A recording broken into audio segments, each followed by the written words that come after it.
we're going to bring up our next storyteller. Yeah? All right, cool. So let's give a huge round of applause for our next storyteller, Sunisa.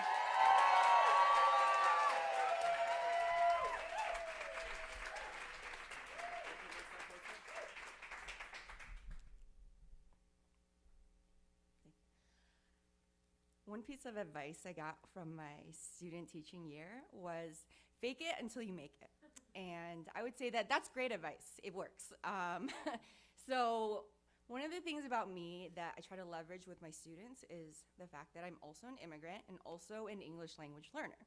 Because if you don't know, I'm representing International High School at Prospect Heights, and we're rolling deep. So yeah, I'm always like, yeah, I'm an immigrant too, you know, I'm also a refugee. But I have a very different trajectory than my students at International High School, who are very recent immigrants, have these really close and intimate relationships with their cultures and with their home countries.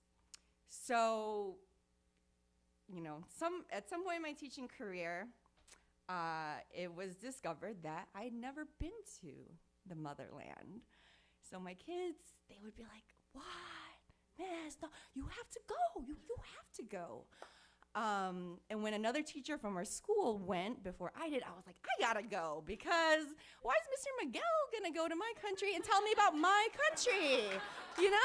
I mean, he told me wonderful things and he really sold it to me. So,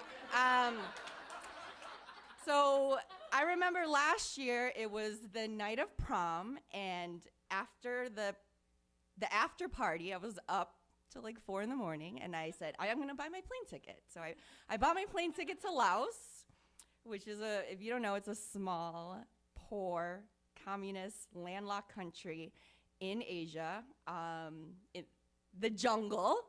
I like to call myself a jungle Asian, not a fancy Asian. So I'm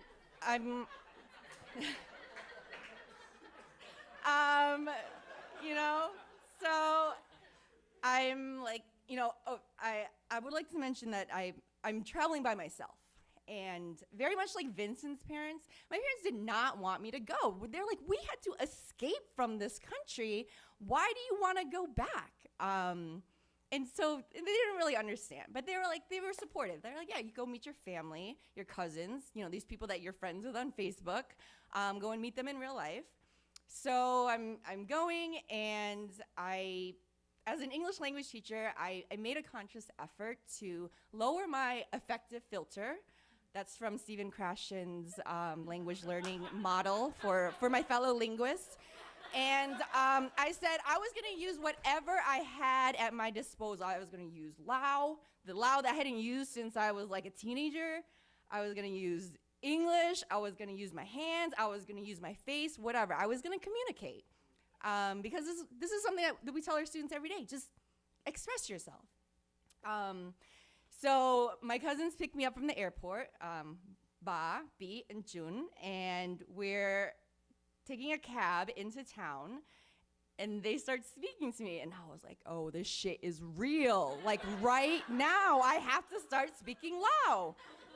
So, because, yeah, I couldn't even use, like, you know, like, when I speak to my parents, I can say words like appointment, you know, oh, me, appointment, me, oh, yeah. But I don't know the Lao word for appointment, you know.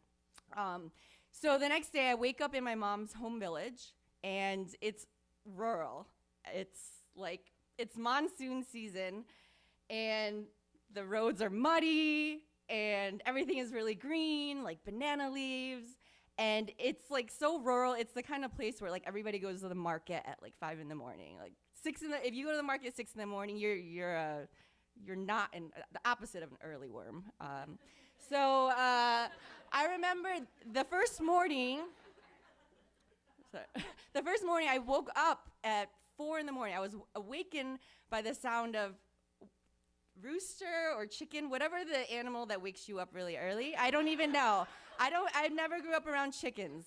So my cousin, Ba, was talking to me later. No, not Ba, it was B. So B was asking me, Noi Noi, that's my nickname, my family nickname. How did you sleep? And I told him, I woke up very early because I heard Gai Hao.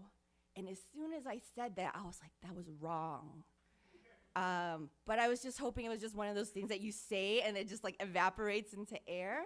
And he just kind of smiled and was like, and so I didn't think anything of it. So later when we're talking to his mom, who is my aunt, he was like, oh, Nai said Gai Hao. And then they were just cracking up. And I was like, what?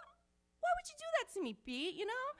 And I was like, okay, my bad, Gai Hong. And they're like, no, that's so wrong. And they're like, chickens don't bark, you know? They're like, Nai said the chicken was barking. And I was like, what is the word? And they're like, well, it's Gai Kan. And I was like, oh, I've never heard that word ever in my life. And I've definitely never used that word. But, you know, and I was like, okay, so this is just like a funny moment. This is like an L moment, like we would say. But everywhere we went, they would tell that story. And I was just like, you know, this is like the first time in a long time where I felt linguistically disadvantaged because, you know, I have a master's degree in TESOL. I went from somebody who was like not an English language speaker to somebody who was like hyper aware and like, you know, considered I think I've mastered it somewhat, you know. But I didn't even have the language to defend myself and be like, I didn't grow up around chickens, you know.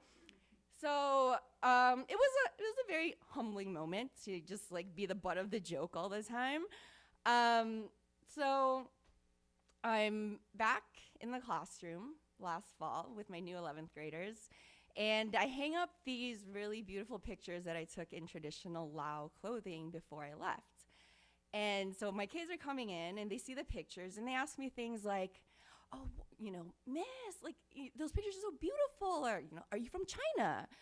And I'm like, no. So this kind of opens up the dialogue for me to explain. I went to my home, like I'm from Laos, you know, and after I explain what Laos is, and Laos is not in China, then I tell them it was my first time going back to my home country. And so the kids are like, no, like, how is it your first time, you know? So I tell them all about it, you know, like, how is it? How was everything? And, you know, I tell them about the food and all the family that I met. And then I tell them, like, I would mess up and say silly things like a chicken was barking and people would laugh at me. And I was just like, I know how you guys feel.